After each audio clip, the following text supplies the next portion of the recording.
Ambassador Krickstall's crystalline form vibrated with barely contained anxiety as he stood before the vast observation window of Station Prime. His four eyes, each capable of seeing across different spectrums of light, focused on the impossible sight before him. The human vessel hung in space like a metal mountain that had learned to fly, its hull stretching beyond the limits of what his mind could process as a single construct. Tactical analysis complete, Ambassador. His aide, a smaller Vraxian named Telk, chirped nervously from behind. The human vessel measures approximately 15 kilometers in length, 8 kilometers in width at its widest point, and 4 kilometers in height. Mass readings are, they're off our scales, sir. Krickstall's mandibles clicked in disbelief. The largest dreadnought in the Council's fleet, the pride of the Kelleran Empire, measured barely 2 kilometers. Without warning, without the telltale energy buildup that preceded any known form of faster-than-light travel, the massive vessel simply shifted. One moment, it hung motionless 30,000 kilometers from Station Prime. The next, it had half the distance. No acceleración curve. No transition period. It moved like reality itself bent to accommodate its desires. Impossible, Telk breathed, his scales shifting to a pale green of fear.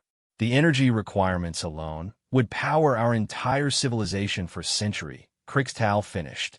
His mind raced through the implications. The Council had invited humanity to join their ranks after intercepting their crude radio signals from a distant arm of the galaxy. They had expected another minor species to uplift, another voice in their chorus of 10,000 worlds.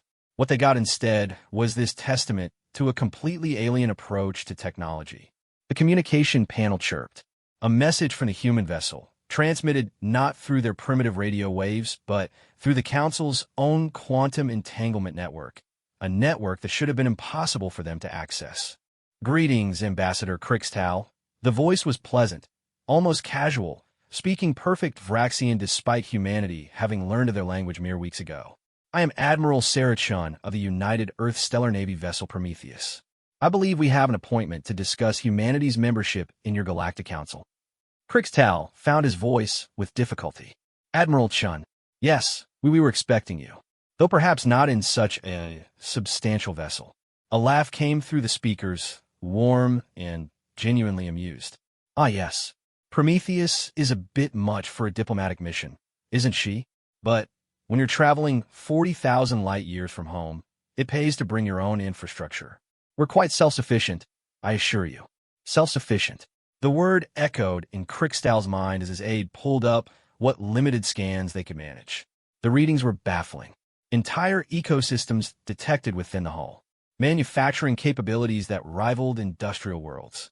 Power signatures that suggested not one, but dozens of energy sources, each capable of outproducing a star. Admiral, if I may ask, Krickstall ventured carefully, what classification would you give to your vessel in your own naval structure? Another pause. When Admiral Chun spoke again, there was something in her tone.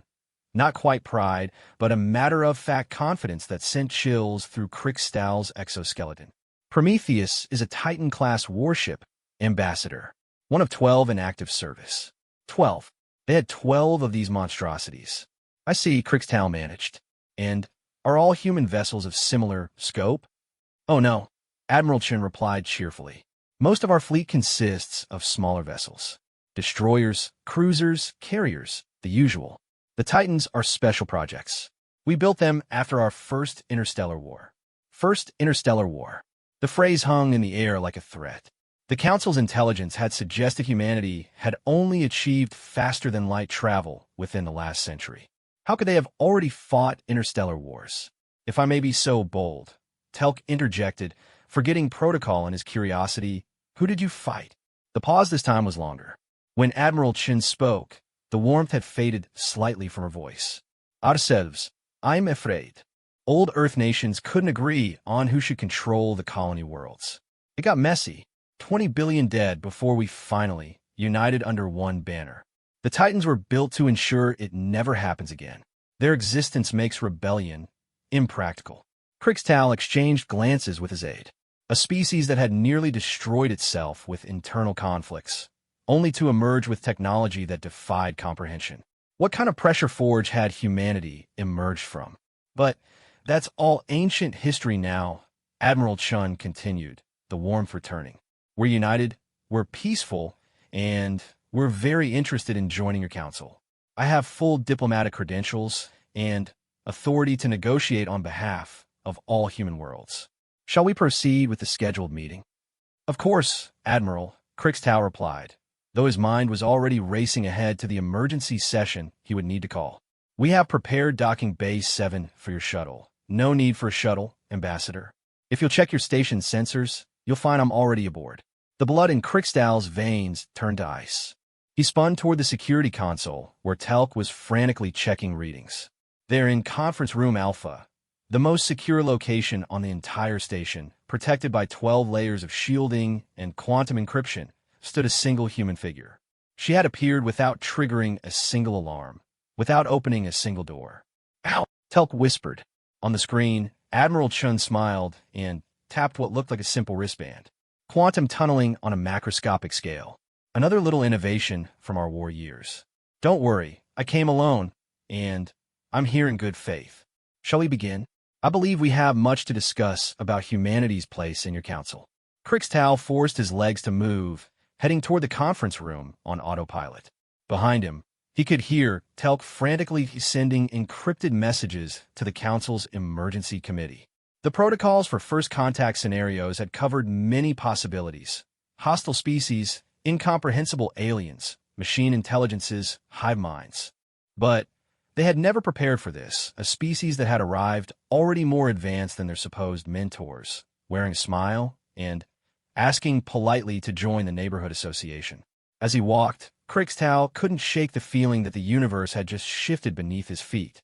The Prometheus hung outside their station like a sleeping giant, its hull unmarked by weapons ports, because, he realized with growing dread, when you could appear anywhere instantly, when you could move mountains through space with a thought, what need was there for something as crude as visible weapons?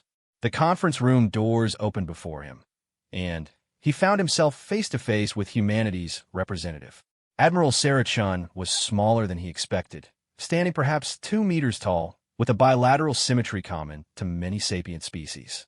Her hair was dark, streaked with premature gray, and her eyes, those eyes held the weight of someone who had seen civilizations burn. "Ambassador," she said, rising from her seat with a fluid grace that spoke of either genetic enhancement or generations of adaptation to varying gravities. "Thank you for meeting with me. I know our arrival method was unconventional, but we've learned that sometimes a little shock value helps establish honest dialogue." Crixtow settled his bulk into the chair designed for his species, noting how Admiral Chun had chosen a seat that put the massive view screen behind her, the one showing the impossibly vast hull of the Prometheus. "Admiral," he began carefully, "I must confess, your arrival has raised some concerns among the council members. A species capable of constructing vessels like the Prometheus, of achieving instantaneous transportation, of accessing our quantum networks without authorization. You must understand how this appears to us." She nodded, her expression serious. "I do understand, Ambassador. From your perspective, we're an unknown variable in an equation you thought you had solved. But I want to assure you, humanity has no interest in disrupting the peace you've built. We've learned the cost of war all too well. And yet you arrive in a warship," Crixtow pointed out. "The classification is historical," Chen replied. "Prometheus hasn't fired her weapons in anger in over 30 years. These days, she serves as more of a mobile embassy, a research platform, a colony support vessel. Her military capabilities are, well, they're there but dormant, like a nuclear reactor that generates power instead of explosions." The analogy was apt, if unsettling. Crixtow pulled up his prepared questions, though most seemed hopelessly inadequate now. "Perhaps," he suggested, "you could help us understand humanity better. Your technology appears to have developed along radically different lines from any council species. How did you achieve such advances in barely a century of interstellar capability?" Chen leaned back, and, for a moment, her carefully diplomatic mask slipped. "Desperation, Ambassador. Pure, existential desperation. When our colony ships first left Earth, they weren't the united effort of a species reaching for the stars. They were lifeboats fleeing a dying world.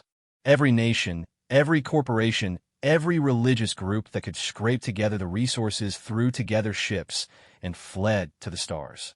She gestured to the view screen, where technical specifications of the Prometheus flickered into existence, though Crixtal noted that most of the details were artfully obscured.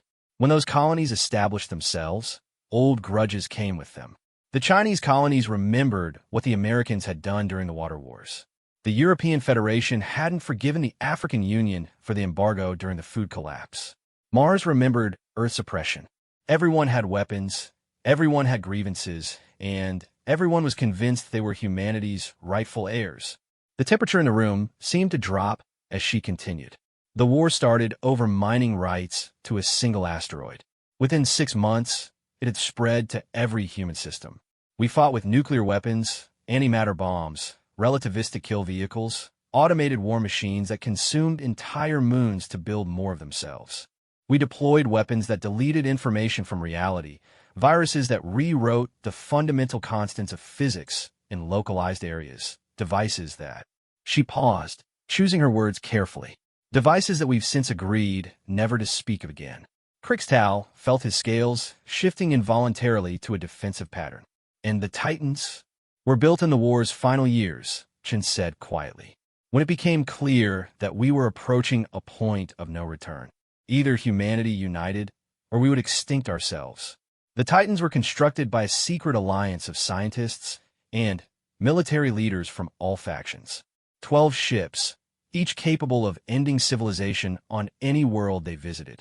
Their existence was revealed simultaneously to all human factions with a simple message: unite under a common government, or watch the Titans enforce peace by removing anyone who continued fighting. A gun held to your own head, Telk murmured. Chen nodded. Exactly. It worked because everyone could do the math.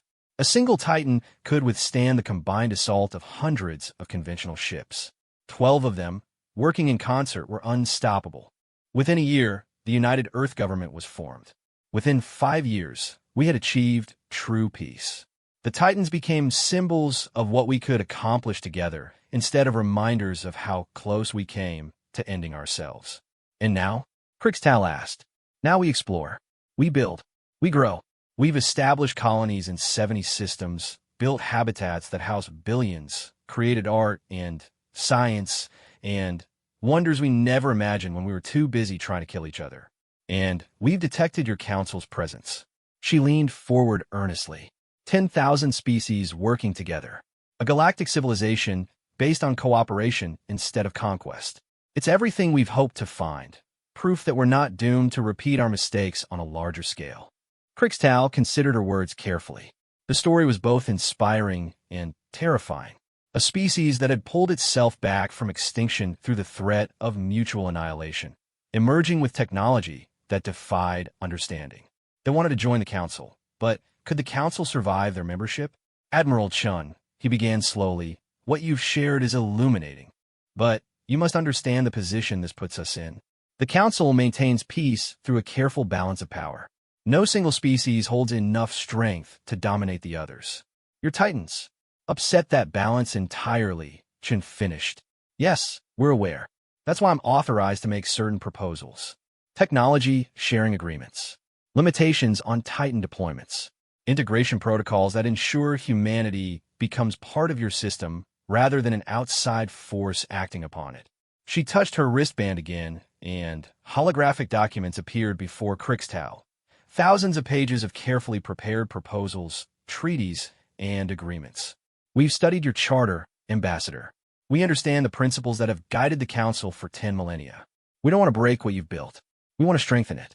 Imagine what could be accomplished if humanity's innovations were combined with the Council's wisdom and stability. Crixtal found himself studying the human woman with new eyes.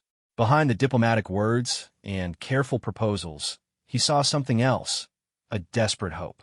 Humanity had achieved technological supremacy, but at a cost that had scarred their collective psyche. They sought the Council not as conquerors, but as a species looking for redemption, for proof that power didn't always corrupt, that strength could serve peace rather than war. These proposals, he said finally, they would need to be reviewed by the full Council. The emergency session has already been called. Chun smiled, and it reached her eyes this time. Of course, we're prepared to wait. Prometheus will remain at the designated coordinates, and I'll stay aboard your station as a gesture of good faith.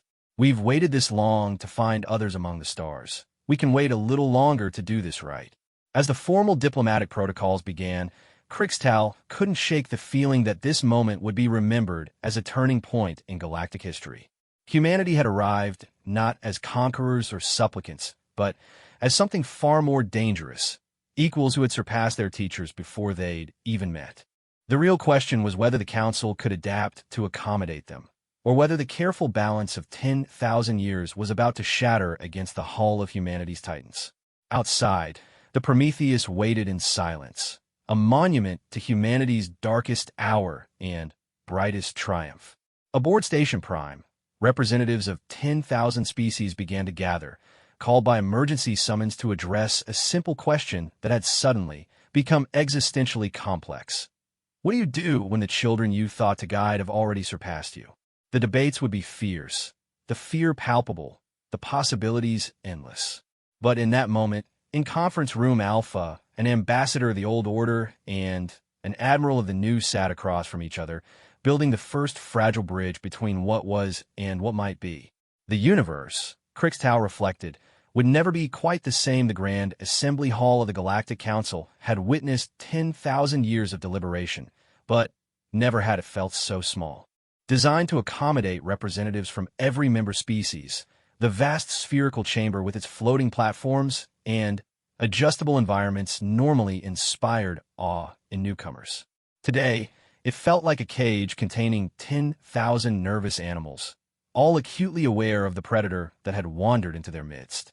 High Chancellor Vorix centered himself on the primary platform, his ancient Etherian form flickering between states of matter as his emotional control wavered. Around him, arranged in the traditional spiral pattern that symbolized the Council's unity, floated the platforms of the major powers.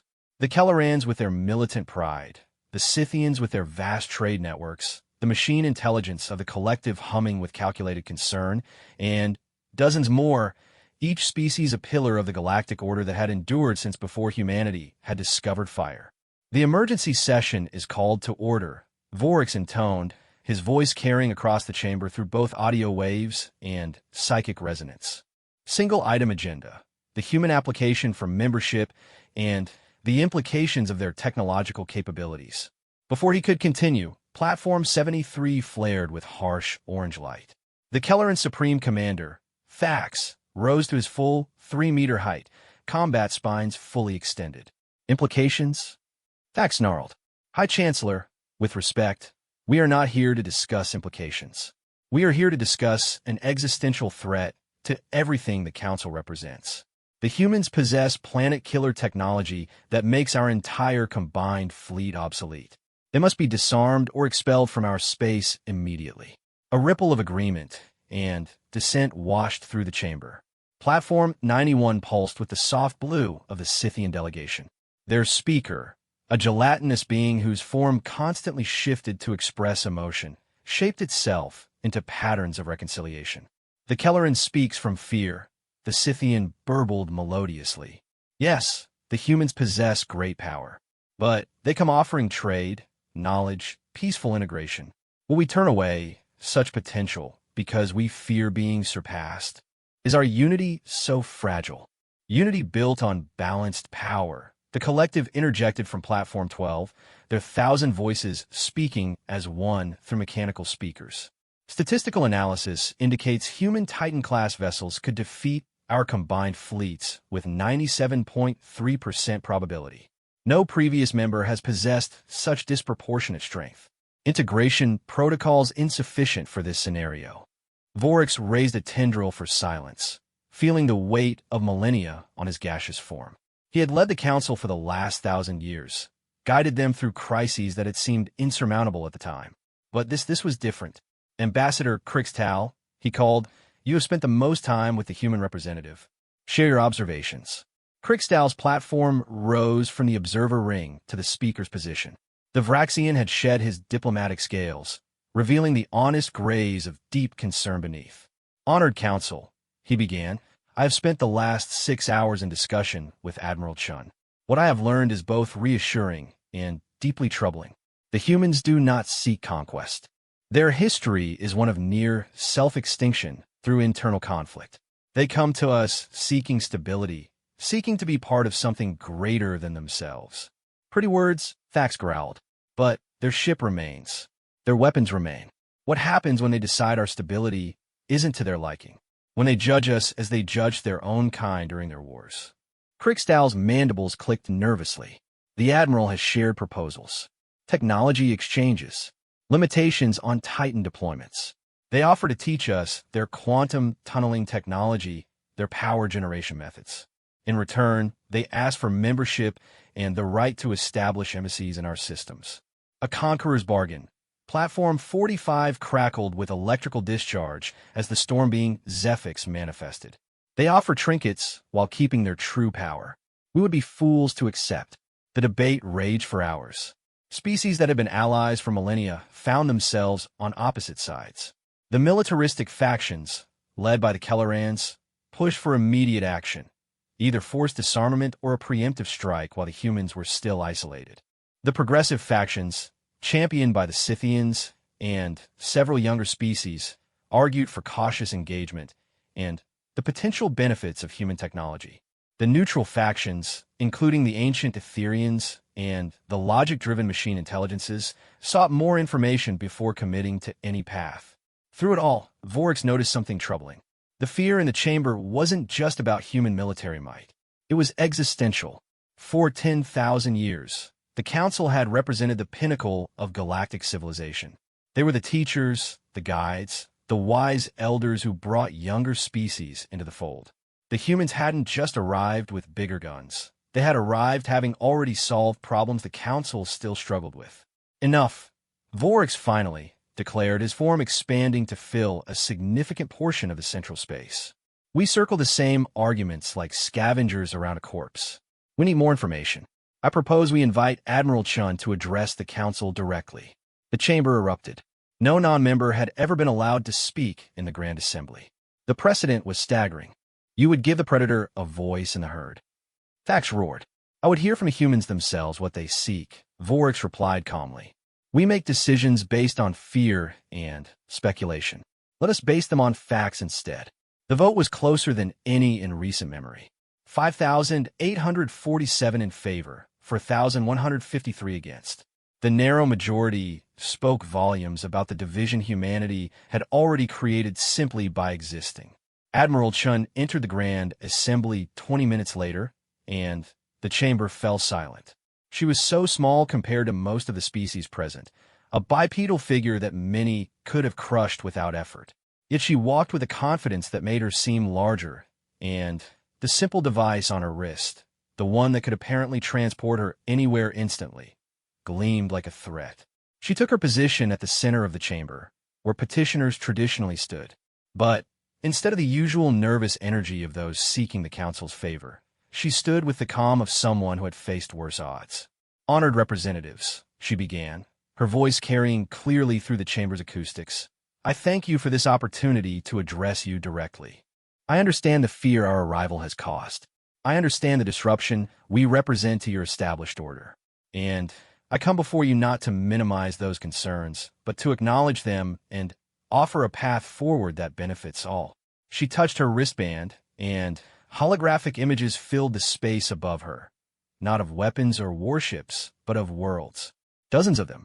Human colonies that sprawled across their planets like living art, orbital habitats that defied conventional engineering, and installations that merged so seamlessly with their environments they seemed to have grown rather than been built. This is what humanity has done with our technology when not driven by war, Chun continued. We have created homes for 20 billion souls. We have restored dead worlds to life, built cities in the void between stars, created wonders that our ancestors could never have imagined. And we have done it all in less than a century since our unification. The images shifted, showing human medical technology, regrowing limbs, human agricultural methods, feeding billions with minimal space, human educational systems that could download knowledge directly to the brain. We offer to share this knowledge, Chun said. Not the weapons. We've learned too well what happens when destructive power spreads without wisdom, but the tools of creation, of growth, of prosperity. Imagine what 10,000 species could accomplish with these capabilities. Platform 18 rose slightly, and the melodious voice of the Lyrian harmony spoke. And what of your warships, Admiral? What are these titans that could destroy us all? Chen's expression hardened slightly. The titans will remain. I won't lie to you about that. They're not just weapons to us. They're the guardians that ended our civil war, the symbols of our unity. To decommission them would be to risk everything we've built. But she paused, ensuring she had everyone's attention. We are willing to accept oversight. Council observers on each Titan. Transparency in their deployments. Treaty obligations that would require Council approval for any military action beyond self-defense. And if we refuse, Fax challenged from his platform. If we demand you leave our space. She met his gaze steadily. Then, we would be disappointed. We would return to our region of space and continue our development alone. But ask yourselves, is that what you want? A humanity that grows in isolation, without the wisdom of your millennia of peaceful cooperation, without the bonds that might ensure we remain friends rather than become strangers. The implicit threat was masterfully delivered, not of war, but of lost opportunity and future uncertainty. A humanity integrated into the Council could be influenced, guided, perhaps even controlled. A humanity developing alone in the dark might emerge in a century as something far more dangerous. You speak of wisdom, the collective interjected. Yet your rapid advancement suggests you have found shortcuts our scientists have missed. How can we trust technology we don't understand? Chen smiled slightly. Because you will understand it. We propose a 50-year integration period. Joint research teams. Technology transfers at a pace that allows for full comprehension and safe implementation. We didn't achieve our breakthroughs through impossible genius. We achieved them through desperation and a willingness to think beyond conventional limitations. Given time, every species here could replicate what we've done. Orcs studied the human carefully. There was truth in her words, but also calculation. The humans knew their position was strong. They could afford to be generous because their generosity cost them little. Even if the Council eventually matched their technology, humanity would have spent those decades advancing even further. Admiral Chun, Vorik spoke carefully. You offer much, but you must understand our position. The Council has maintained peace through balance. Your species upsets that balance dramatically. How can we integrate you without destroying what we've built? Chen nodded thoughtfully. High Chancellor, I believe the question you're really asking is, how can the Council evolve to remain relevant in a universe where humanity exists? And that's a fair question. The answer, I believe, is that the Council must become more than a military alliance or a trade confederation. It must become a true civilization, united not by balance of power, but by shared purpose. She gestured again, and new images appeared, speculative designs for megastructures that would require the cooperation of dozens of species, exploration vessels that could reach neighboring galaxies, theoretical technologies that even humanity couldn't achieve alone. We don't want to dominate the Council, Chen said firmly. We want to challenge it, to push all of us beyond what we thought possible. Yes, we arrive with power, but we offer to use that power in service of something greater. A galactic civilization that doesn't just maintain peace, but actively builds wonders. That doesn't just prevent extinction, but ensures flourishing. The chamber fell silent as her words sank in. It was a vision both inspiring and terrifying.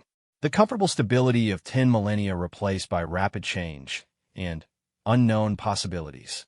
Platform 207 rose, a minor species called the Quell, known for their philosophical wisdom despite their limited military might. Their speaker, a crystalline being that chimed thoughts rather than spoke them, resonated through the chamber. The human speaks of evolution, the Quell sang. Perhaps that is what we face. Not invasion, but metamorphosis. The question is not whether we can prevent change, but whether we guide it or are swept away by it. The observation sparked new debate, less heated, but more profound. Some species began to see opportunity where they had seen only threat. Others dug deeper into their fears, convinced that any change to their ancient order would lead to chaos. Admiral Chun stood patiently through it all, occasionally answering questions, but mostly letting the council wrestle with the implications of humanity's existence. She had delivered her message and made her offer. The rest was up to them. As the hours wore on, factions began to solidify. The progressives, now calling themselves the Integration Coalition, argued for conditional acceptance of humanity with strong oversight mechanisms. The hardliners, led by the Kellerans, demanded either human disarmament or exclusion. The moderates sought compromise, perhaps a limited membership or a probationary period with restricted access to council resources. Through it all, Vorix began to see the truth that Chun had hinted at. The council's response to humanity would define its future more than humanity itself. They could choose fear and potentially create an enemy of unimaginable power, or they could choose hope and potentially gain an ally that could elevate them all. But choosing hope meant accepting a fundamental shift in the galactic order. It meant acknowledging that the era of the Council as the sole arbiters of civilization was ending. It meant stepping into an uncertain future where humanity's raw power would exist alongside their ancient wisdom. The debate raged on, but Vorix had already made his decision. The Council would have to evolve or risk becoming obsolete. The only question was whether they would do so gracefully or be dragged kicking and screaming into a new age. As he watched Admiral Chun field yet another hostile question with diplomatic grace, he couldn't help but wonder if the humans had planned this all along. Had they known their mere existence would force the Council to confront its own limitations? Had they arrived not as conquerors, but as catalysts, wielding change itself as their most potent weapon? The universe, Vorix reflected, had become a far more interesting and dangerous place the moment humanity had announced itself. And despite his fears, despite the very real possibility that everything he had worked to preserve might crumble, he found himself curious about what would come next. The session would continue for days. Arguments would be made and remade. Alliances would shift like stellar dust. But in that moment, watching a single human woman stand unbowed before the assembled might of 10,000 civilizations, Vorix knew that the old age was ending. What emerged from its ashes would depend entirely on the choices made in this chamber, by beings who had thought themselves the masters of the galaxy, only to discover they were merely its caretakers, waiting unknowingly for the arrival of a species that would force them to become something more. Commander Thax's war fleet hung in perfect formation around the designated coordinates, a display of Kelleran military precision meant to send a clear message. 800 vessels, from nimble frigates to mighty dreadnoughts, created a sphere of overlapping fire zones that could vaporize a small moon. It was the largest peacetime deployment in 3 centuries, and only half of what Thax had wanted to bring. Supreme Commander, his tactical officer reported, antenna twitching with barely suppressed excitement. All vessels report weapons charged and ready. If the humans show any sign of aggression, they won't, Thax interrupted, though he kept his own doubts carefully hidden. They're too clever for that. This Admiral Chun plays a longer game. 3 days had passed since Chen's address to the Council. 3 days of bitter debate that had nearly torn their ancient alliance apart. In the end, High Chancellor Vorix had proposed what he called a practical demonstration. The humans would showcase their Titan's capabilities in a controlled environment, allowing the Council to better understand what they were dealing with. The location was carefully chosen. The Deadland Sector, a region of space littered with the remnants of an ancient war, far from any inhabited systems. The progressives had seen it as an opportunity to witness human technology firsthand. The moderates viewed it as necessary intelligence gathering. But Thax and his hardline faction had seen it for what it truly was, a chance to gauge whether the Council's combined might stood any chance against a Titan-class vessel, which was why he had brought 800 ships instead of the agreed-upon 100. Quantum signature detected, the sensor officer announced. Single vessel, matching the profile of the human ship Prometheus. Space rippled like water disturbed by a thrown stone. Where there had been nothing, suddenly there was everything. The Prometheus didn't arrive.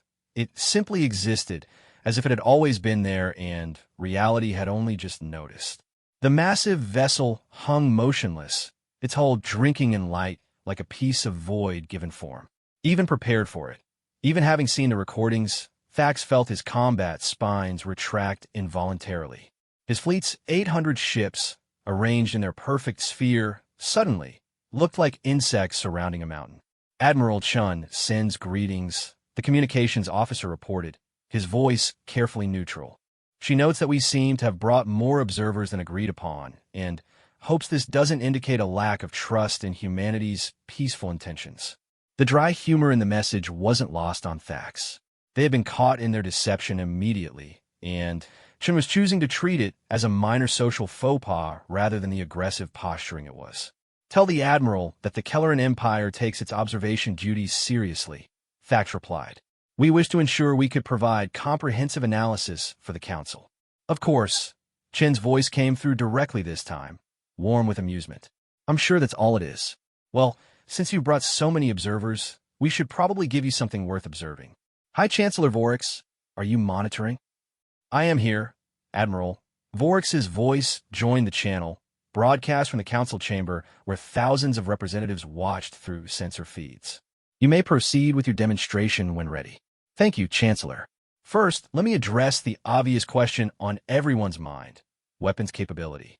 Commander Thax, I notice your fleet has weapons charged. Would you like to see our defensive systems first? Thax's mandibles clicked in surprise.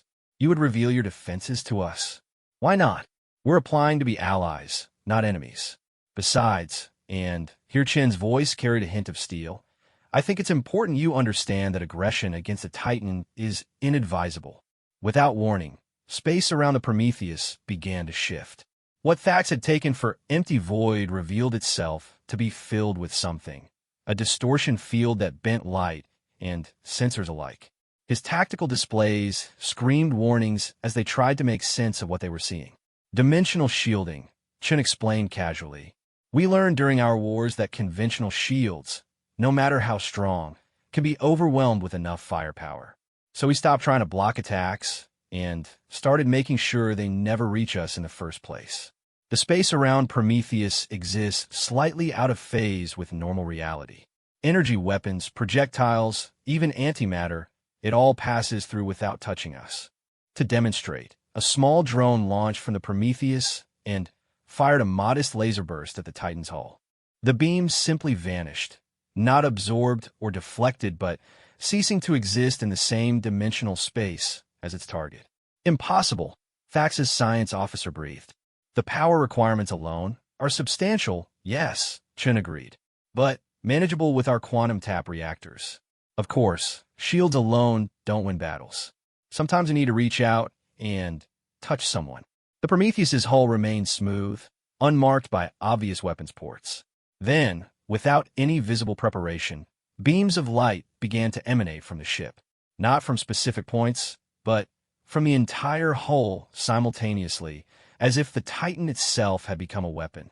Ancient derelict ships throughout the Deadlands began to vanish. Not explode, not melt, simply cease to exist, deleted from reality with surgical precision. Thousands of targets, some separated by millions of kilometers, all removed in perfect synchronization. Coherent gravity manipulation, Chen noted, as if discussing the weather. We can create microscopic singularities at any point within a 50 million kilometer radius. Useful for clearing debris, mining operations, or... She let the implications hang. Thax watched his tactical officers try to process what they were seeing. There were no beam travels times to calculate, no projectile trajectories to track. The Prometheus could simply decide something should stop existing, and it did. His entire fleet, for all its firepower, was effectively sitting inside the Titan's weapons range with no way to prevent it from deleting them at will. Of course, Chen continued, sometimes subtlety isn't what's called for. Sometimes you need to make a statement. The Prometheus began to move. Despite its massive size, it accelerated like a fighter craft, reaching significant fractions of light speed in seconds. But, more unnervingly, it wasn't following Newtonian physics. The ship would be moving in one direction, then, suddenly, be moving in another without any transition, as if inertia was a suggestion rather than a law. Localized space-time manipulation, Chen explained as the Titan performed maneuvers that should have torn any ship apart. We don't move through space so much as move space around us. It's quite energy efficient once you have the right equations. The demonstration continued for an hour. The Prometheus showed capabilities that made the Council's most advanced technologies look like stone tools. It created temporary wormholes, allowing instant communication across galactic distances. It demonstrated manufacturing capabilities, consuming asteroid debris and converting it into finished products in minutes. It even showed what Chun called temporal shielding, the ability to slightly accelerate or decelerate time in localized areas, effectively allowing the ship to react faster than should be possible. Through it all, Thax felt his military certainty crumbling. He had brought 800 ships to send a message of strength. Instead, he had discovered that his entire fleet existed at the Prometheus' sufferance. If Admiral Chun decided to end them, there was literally nothing they could do to prevent it. Now, Chun said as the demonstration wound down, I want to show you something else. Something that I think is far more important than our weapons. The Prometheus moved to a particularly dense field of debris, the remnants of what had once been a space station, destroyed in whatever ancient conflict had created the Deadlands. Instead of weapons fire, the Titan extended what looked like gossamer threads of light, thousands of them, reaching out to embrace the wreckage.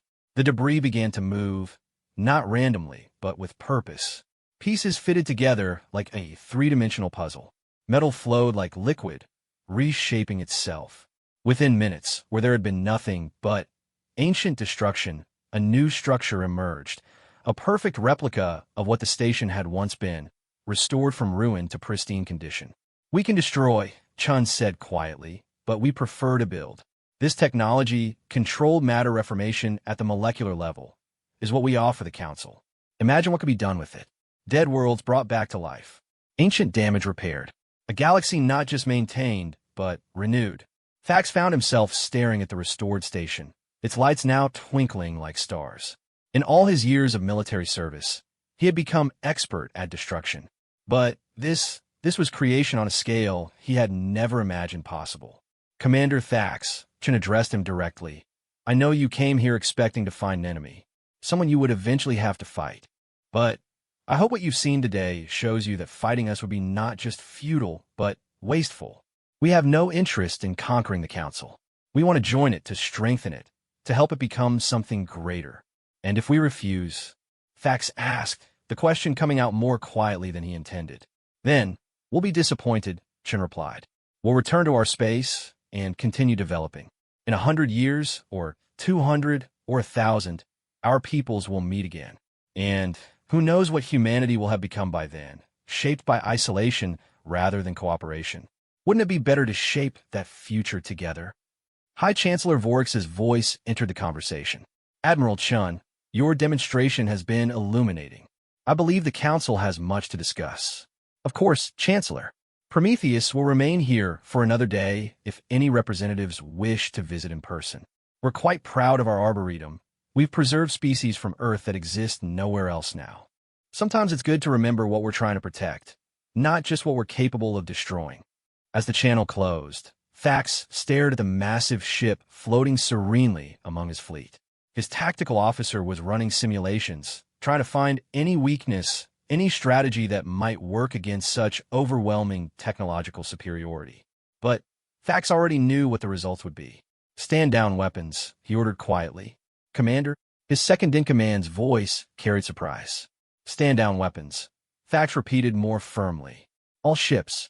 We're not here as enemies today. As his fleet powered down their arms, Thax contemplated what he had witnessed. The humans hadn't just demonstrated military might. They had shown the obsolescence of military might itself. When you could delete threats from existence, when you could move faster than cause and effect, when you could rebuild faster than anyone could destroy, traditional warfare became meaningless. The real power they had demonstrated wasn't in their weapons, but in their restraint. They could have conquered the galaxy already if they wished. Instead, they were asking permission to join it.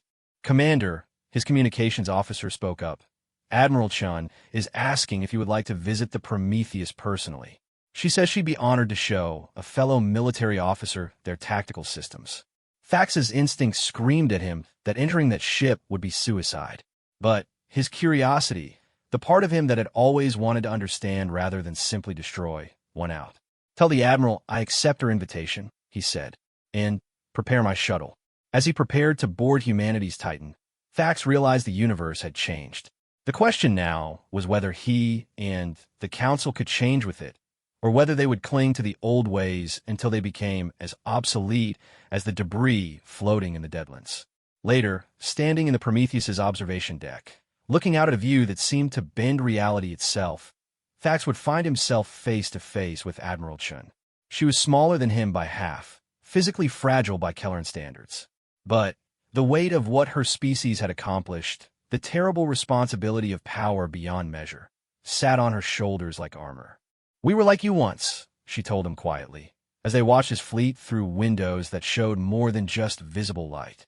Convinced that strength meant weapons, that security meant the ability to destroy threats. It took us nearly ending ourselves to learn that true strength is the ability to create, to preserve, to choose not to destroy even when you can. "And if someone forces your hand?" Thax asked. Chen's expression hardened, and, for a moment, Thax glimpsed the steel beneath her diplomatic exterior.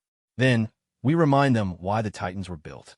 But it hasn't come to that in 30 years, and if we do this right, it never will again." As Thax returned to his flagship, his mind churned with new possibilities. The demonstration had achieved its purpose, but not in the way anyone had expected. It hadn't shown the Council whether they could fight the humans. It had shown them that fighting itself might be obsolete in the world humanity was offering to build. The real question was whether the Council had the wisdom to accept that offer, or whether fear would drive them to create the very enemy they sought to prevent. The research station Synthesis floated at the edge of Council space, a gleaming testament to 10,000 years of accumulated knowledge. Within its vast archives and laboratories, the greatest minds of 100 species worked to unlock the mysteries of a universe. It was here, in a neutral ground of pure science, that the first joint Human Council research teams would convene. Dr. Keela Eswenen of the Altari floated in the main conference chamber, her bioluminescent skin flickering with nervous patterns. As lead physicist for the Council's Advanced Sciences Division, she had spent the last week reviewing the preliminary data the humans had shared. Each page had been a revelation. Each equation had challenged fundamental assumptions she had held for centuries. Around her, 24 of the Council's finest scientists gathered, the crystalline mathematicians of Quell, the quantum theorists from the Machine Collective, the legendary bioengineers of HFY. They had been chosen not just for their brilliance, but for their ability to adapt, to think beyond their species' traditional paradigms. They would need every bit of that flexibility for what was coming. The human delegation arrived precisely on time, though their method of arrival sent ripples of unease through the assembled scientists. There was no shuttle dock, no transport beam. One moment the spaces were empty. The next, 6 humans stood there, the faint shimmer around them, the only indication of the impossible journey they had just completed. Leading them was Dr. Marcus Chun. No relation to the Admiral, he would quickly clarify with a smile. Where Admiral Chun carried herself with military precision, Marcus moved with the distracted air of someone whose mind was always partially elsewhere, solving problems in dimensions others couldn't perceive. "Colleagues," he began, his enthusiasm palpable, "thank you for this opportunity. What we're about to share isn't just human science. It's the culmination of perspectives born from extremity. When you're trying to prevent your species from extinction, you learn to question everything, including the nature of reality itself." He gestured, and holographic displays filled the space between them. Not the simple three-dimensional projections the Council used, but something that hurt to look at directly, information displayed in more dimensions than most species could properly process. "Let's start with the fundamentals," Marcus continued.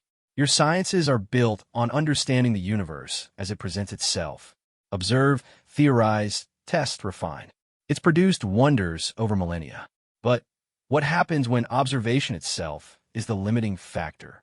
The Quell mathematician chimed forward. "You speak of the observer effect in quantum mechanics. This is well understood. With respect," Marcus interrupted gently. "You understand one interpretation of it. During our wars, we discovered something else. The observer effect isn't just about measurement collapsing quantum states. It's about consciousness interfacing with the fundamental information substrate of reality. The room fell silent. What he was suggesting bordered on mysticism, yet the equations flowing across the displays were rigorous, mathematical, testable. Dr. Syn forced herself to speak. You're saying consciousness affects reality beyond the quantum level? I'm saying consciousness is reality at the quantum level, Marcus replied. Everything else, matter, energy, space, time, these are emergent properties of information organizing itself. And once you understand that, once you truly accept it, you can begin to manipulate that information directly. To demonstrate, he held out his hand. Above his palm, a sphere of perfect silver materialized. Not transported, not manufactured, created from nothing, but the conscious reorganization of quantum information into the pattern of matter.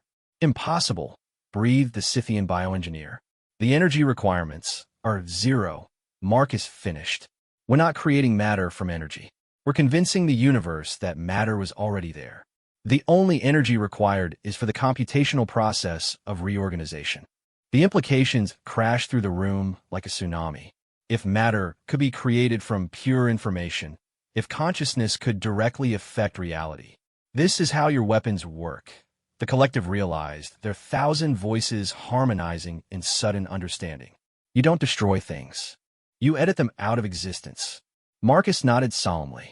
The same principle, yes. Though we learned the hard way that just because you can delete something doesn't mean you should. The universe has a memory, and careless editing has consequences. He waved his hand, and the displays shifted to show historical data from humanity's wars. Entire regions of space where physics worked differently, where cause and effect had broken down, where reality itself had been wounded by weapons that attacked the information substrate directly. The scar zones, Marcus said quietly. 57 regions where we damaged space-time so badly it still hasn't healed. Ships that enter them sometimes emerge before they went in. Sometimes they emerge changed, their crew replaced by versions from alternate probability streams. Sometimes they don't emerge at all. The assembled scientists stared at the data in horrified fascination. The humans hadn't just developed ultimate weapons. They had learned why such weapons should never be used. But from that horror came understanding. Marcus continued, his tone brightening. If we could wound reality, we could also heal it. If we could delete, we could also create. The same technologies that nearly ended us became the tools of our transformation. The next hours were a whirlwind of revelation. The humans shared insights that made the Council's most advanced theories look like nursery rhymes. They demonstrated technologies that bent or broke what the Council considered fundamental laws, temporal mechanics that allowed localized time manipulation without paradox. The key, Marcus explained, was understanding that time wasn't a river flowing in one direction, but an ocean with currents that could be navigated. Dimensional engineering that could create pocket universes, each with their own physical laws. The Titans didn't just carry weapons. They carried entire reality bubbles where the rules could be rewritten as needed. Consciousness transfer protocols that allowed human minds to exist as pure information, backed up and restored at will. Death, for humanity, had become an inconvenience rather than an ending. With each revelation, Dr. Syn felt her worldview crumbling and reforming. The Altari had spent millennia perfecting fusion reactors, only to learn the humans drew power directly from quantum vacuum fluctuations. Her people's greatest achievement in material science, programmable matter that could shift between three states, paled before human materials that existed in superposition, being multiple things simultaneously until needed. I have to ask, she finally said during a break. Why share this? You could have kept these secrets, maintained your advantage indefinitely. Marcus smiled sadly. Because we've learned what happens when knowledge is hoarded. Our war started because different factions developed different technologies and tried to use them for dominance. The only way to ensure that never happens again is to spread knowledge as widely as possible. Besides, his expression brightened. Imagine what your people might discover with these tools. We've had them for less than a century. You have perspectives shaped by millennia. The innovations you'll create will surpass anything we've imagined. The Quell mathematician had been silent for the last hour, their crystalline form resonating at frequencies that indicated deep thought. Now they spoke, their chimes carrying overtones of awe and fear. "You haven't just given us new technologies," they sang. "You've given us a new way of seeing reality itself. The Council's sciences are based on discovering how the universe works. Yours are based on deciding how it should work and making it comply."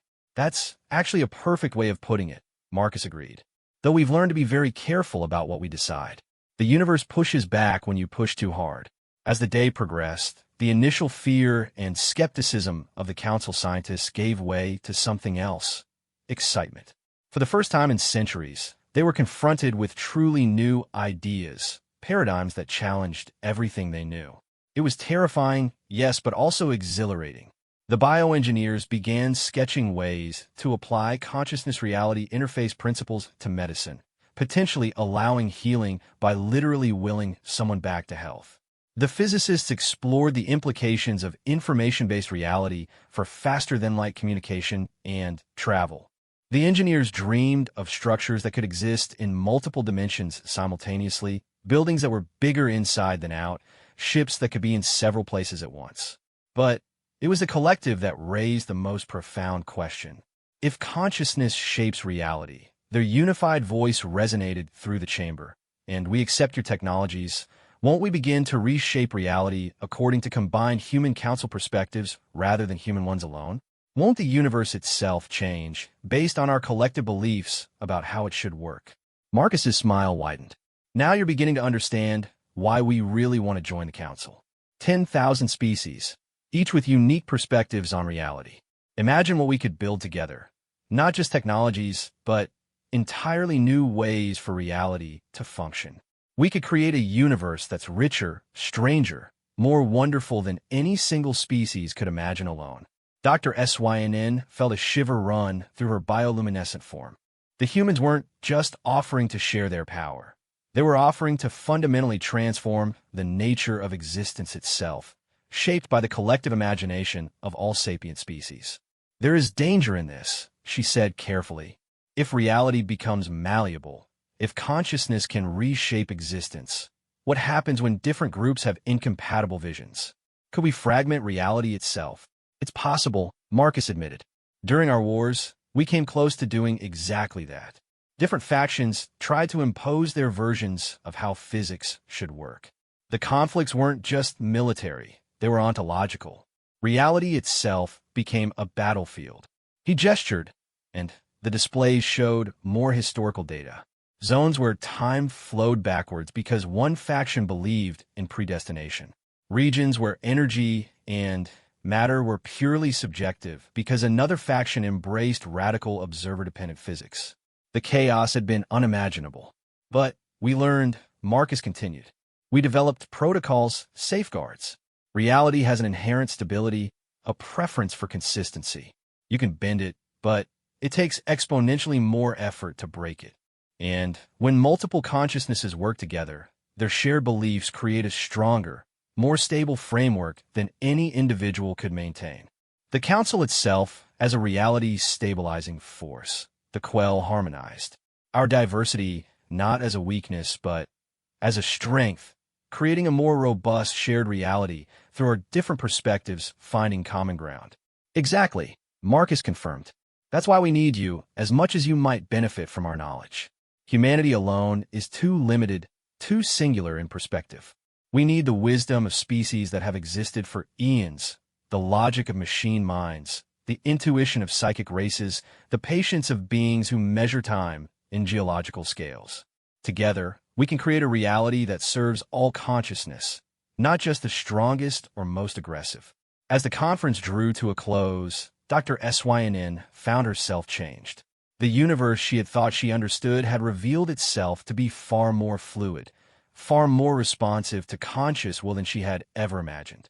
It was terrifying.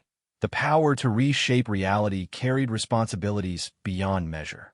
But it was also the most exciting scientific prospect she had encountered in her long life. "We'll need time to process this," she told Marcus as the human delegation prepared to leave. "To verify your theories, to understand the implications." "Of course," Marcus replied. "We're not going anywhere. Take all the time you need. Question everything.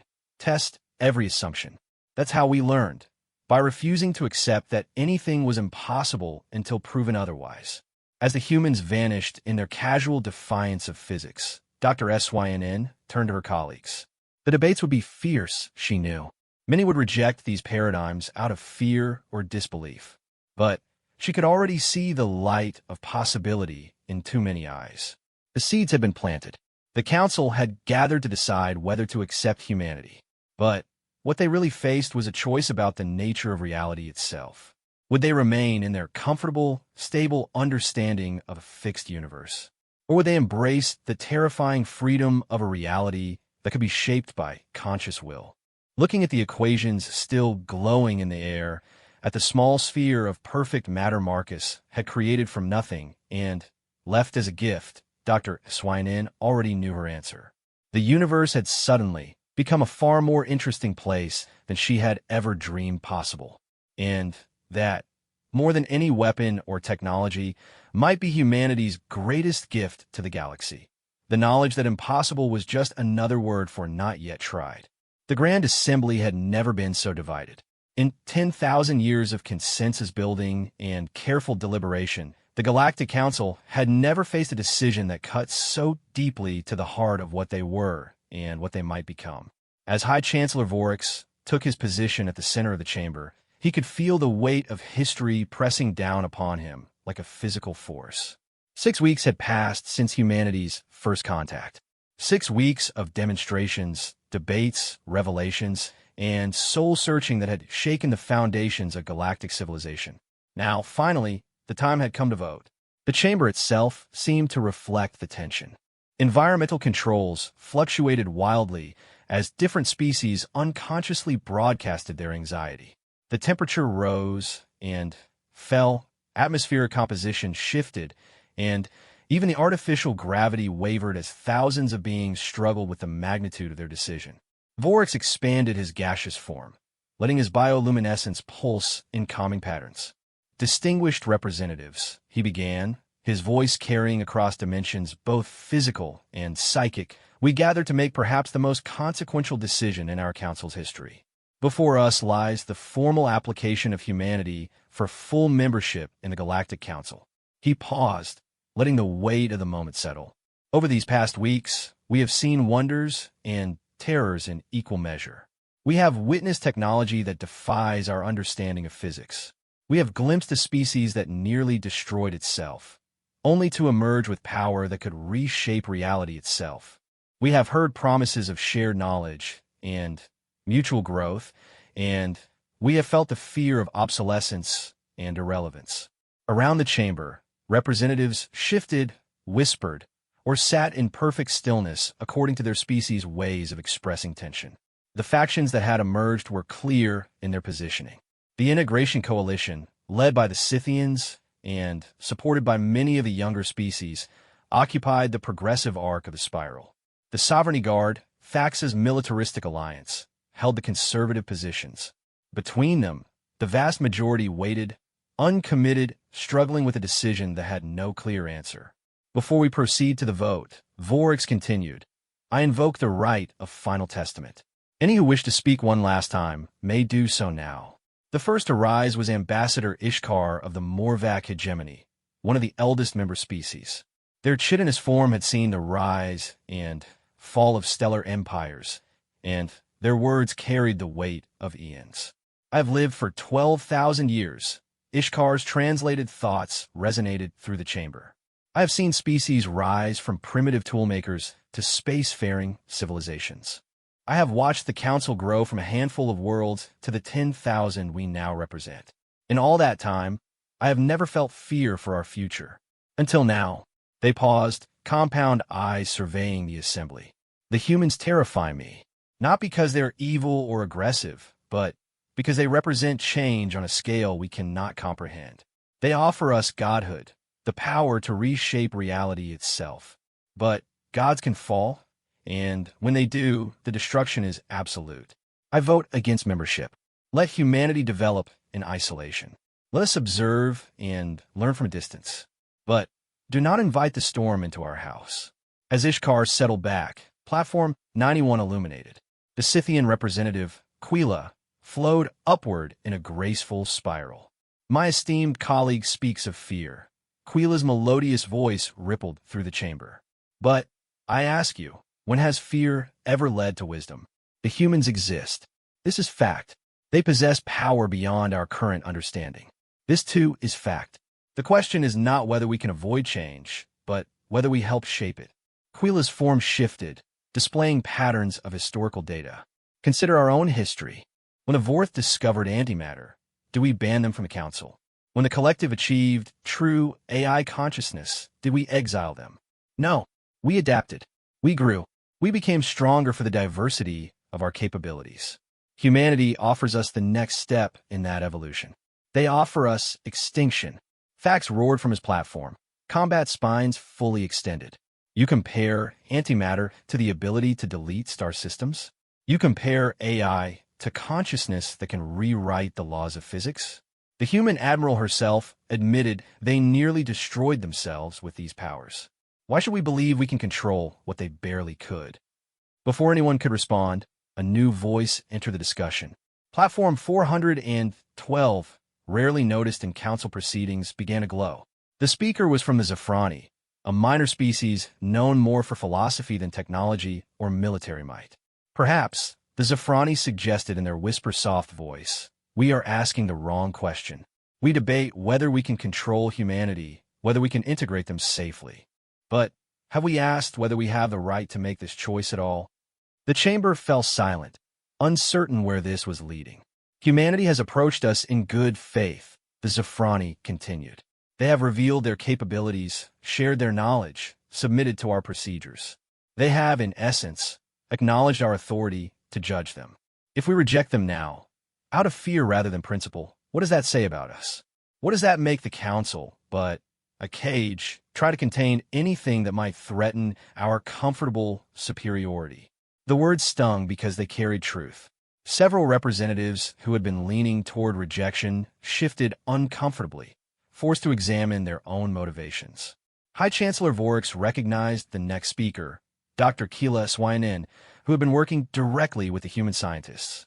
Her appearance at the political assembly was unusual, but her insights had been deemed crucial. Honored representatives, Dr. Swynen began, her bioluminescent patterns more subdued than usual. I've spent weeks studying human science. What I have learned has shattered every assumption I held about the nature of reality.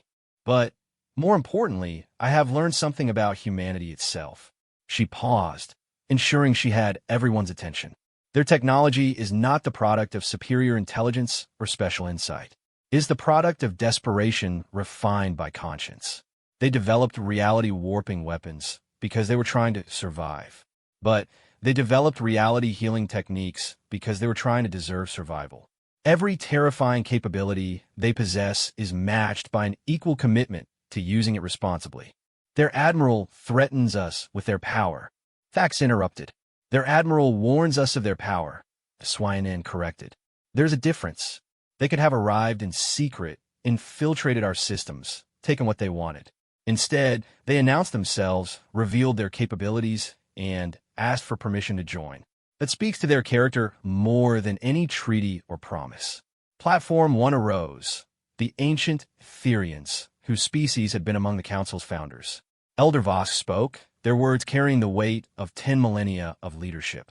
The question before us is simple yet profound, Vosk intoned. Do we have more to fear from humanity as potential enemies or as allies?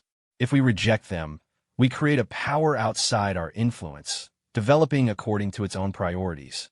If we accept them, we at least have a voice in shaping their future, and ours. But at what cost? Platform 200 demanded. The speaker was from the Kelos Imperium, staunch allies of the Kellerants. If we accept them, we accept that military power means nothing. That economic leverage means nothing. That 10,000 years of accumulated wisdom means nothing before their ability to rewrite reality.